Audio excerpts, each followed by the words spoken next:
Chapter 99 The Doubloon Ere now it has been related how Ahab was wont to pace the quarter-deck, taking regular turns at either limit, the binnacle and the mainmast. But in the multiplicity of other things requiring narration, it has not been added how that sometimes in these walks, when most plunged in his mood, he was wont to pause in turn at each spot, and stand there strangely eyeing the particular object before him.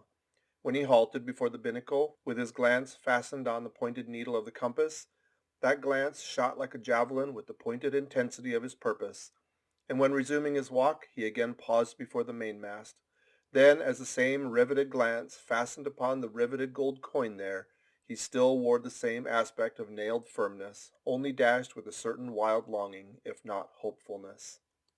But one morning, turning to pass the doubloon, he seemed to be newly attracted by the strange figures and inscriptions stamped on it, as though now for the first time beginning to interpret for himself in some monomaniac way whatever significance might lurk in them. And some certain significance lurks in all things, else all things are little worth, and the round world itself but an empty cipher, except to sell by the carload, as they do hills about Boston, to fill up some morass in the Milky Way. Now this doubloon was of purest virgin gold, raked somewhere out of the heart of gorgeous hills, whence east and west, over golden sands, the headwaters of many a Pactolus flows. And though now nailed among the rustiness of iron bolts and the verdigris of copper spikes, yet untouchable and immaculate to any foulness, it still preserved its Quito glow. Nor, though placed amongst a ruthless crew, and every hour passed by ruthless hands, and through the livelong nights, shrouded with thick darkness which might cover any pilfering approach, nevertheless every sunrise found the doubloon where the sunset left it last. For it was set apart and sanctified to one awe-striking end, and however wanton in their sailor ways, one and all, the mariners revealed it as the white whale's talisman. Sometimes they talked it over in the weary watch by night, wondering whose it will be at last, and whether he would ever live to spend it. Now those noble golden coins of South America are as medals of the sun and tropic token pieces. Here palms, alpacas, and volcanoes, sun's disks and stars, ecliptics, horns of plenty, and rich banners waving, are in luxuriant profusion stamped, so that the precious gold seems almost to derive an added preciousness and enhancing glories by passing through those fancy mints so Spanishly poetic. It so chanced that the doubloon of the Pequod was a most wealthy example of these things. On its round border it bore the letters Republica del Ecuador, Quito. So this bright coin came from a country planted in the middle of the world, and beneath the great equator, and named after it, and it had been cast midway up the Andes in the unwaning clime that knows no autumn. Zoned by those letters you saw the likeness of three Andes summits, from one a flame, a tower on another, on the third a crowing cock, while arching over all was a segment of the Parthian zodiac, the signs all marked with their usual cabalistics, and the keystone sun entering the equinoctial point at Libra. Before this equatorial coin, Ahab, not unobserved by others, was now pausing.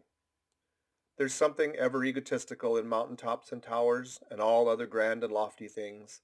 Look here, three peaks as proud as Lucifer, the firm tower, that is Ahab. The volcano, that is Ahab. The courageous, the undaunted, and victorious fowl, that too is Ahab. All are Ahab, and this round gold is but the image of the rounder globe, which, like a magician's glass, to each and every man in turn but mirrors back his own mysterious self. Great pains, small gains for those who ask the world to solve them. It cannot solve itself. Methinks now this coined sun wears a ruddy face. But see, aye, he enters the sign of storms, the equinox. And but 6 months before he wheeled out of the former equinox at Aries, from storm to storm.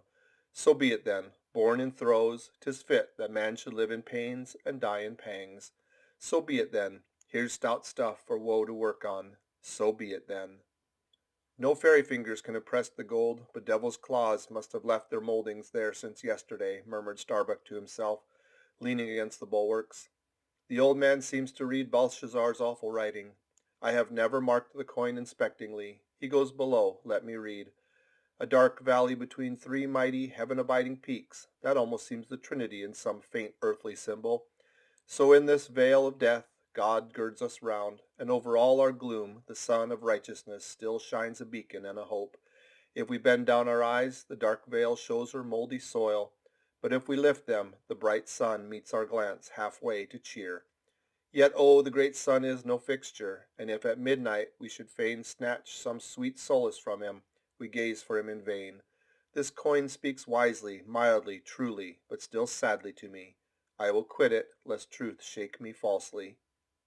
Now there's the old mogul, soliloquized Stubb by the try-works. He's been twigging it. And there goes Starbuck from the same, and both with faces which I should say might be something within 9 fathoms long, and all from looking at a piece of gold, which did I have it now on Negro Hill or in Corler's Hook, I'd not look at it very long ere spending it. Humph! In my poor insignificant opinion, I regard this as queer. I have seen doubloons before now in my voyagings. Your doubloons of old Spain, your doubloons of Peru, your doubloons of Chile, your doubloons of Bolivia, your doubloons of Popayan, with plenty of gold modores, and pistoles, and joes, and half-joes, and quarter-joes. What then should there be in this doubloon of the equator that's so killing wonderful? By Golconda, let me read it once. Halloo, there's signs and wonders, truly. That now is what old Bowditch in his epitome calls the zodiac, and what my almanac below calls ditto.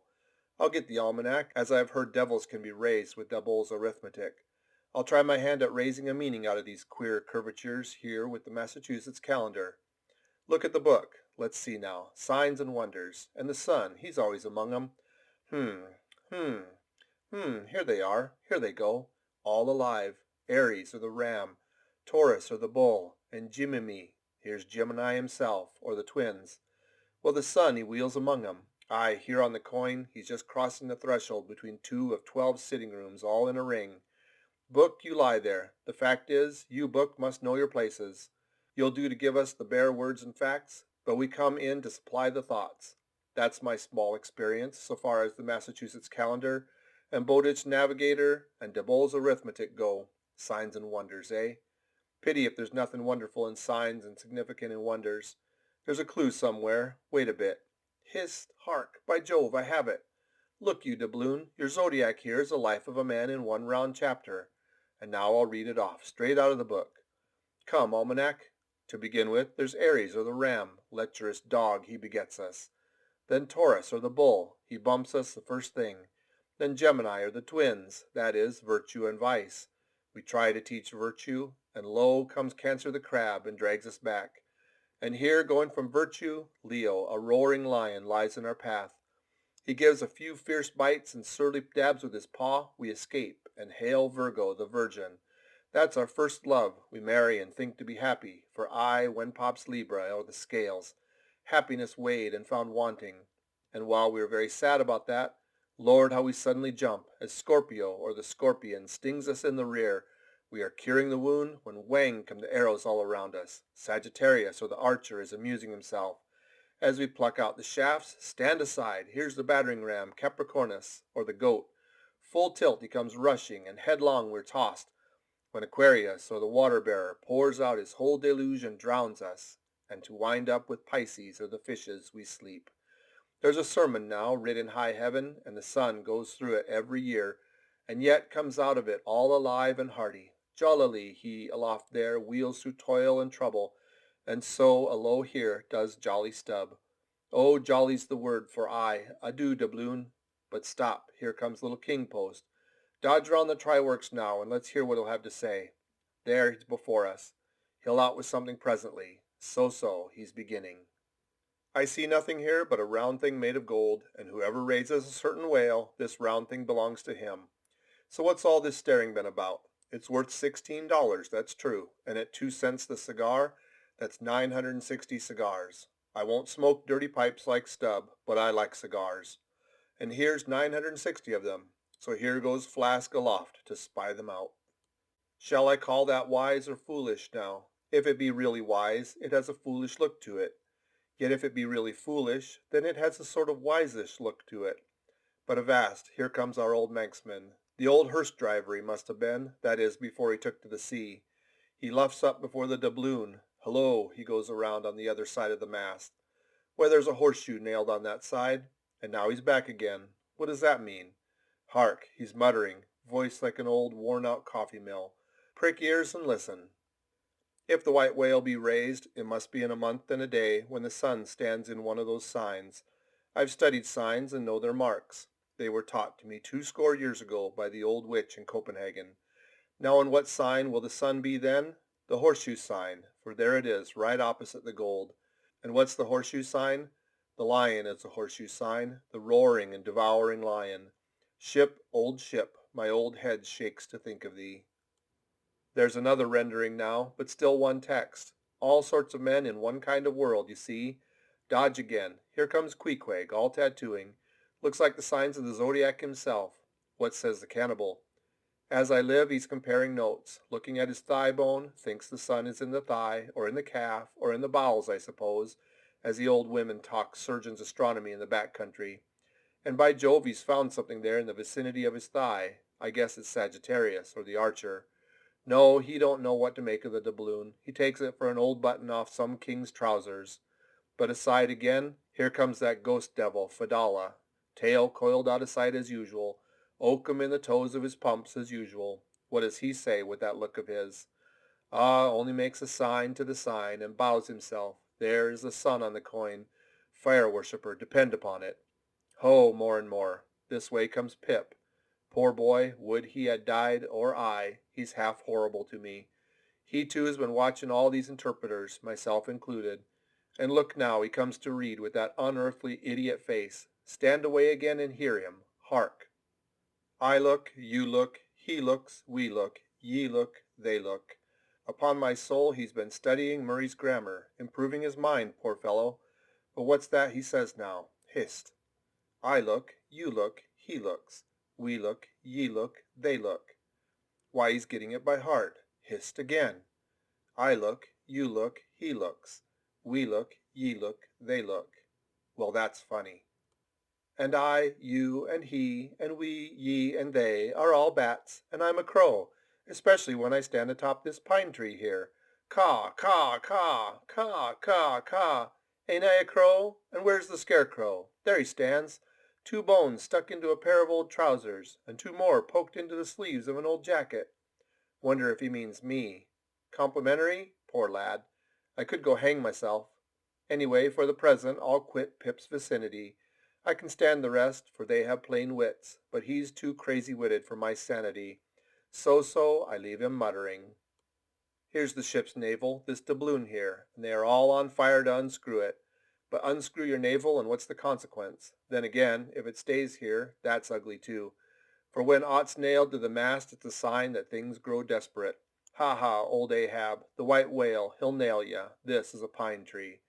My father, in old Tolland County, cut down a pine tree once and found a silver ring grown over in it. Some old darky's wedding ring. How did it get in there? And so they'll say in the resurrection when they come to fish up this old mast and find a doubloon lodged in it with bedded oysters for the shaggy bark. Oh, the gold, the precious, precious gold. The green miser'll hoard you soon. Hish, hish, God goes 'mongst the worlds blackberrying. Cook, ho cook, and cook us. Jenny, hey, hey, hey. Hey, hey, Jenny, Jenny, and get your hoe cake done. End of chapter 99.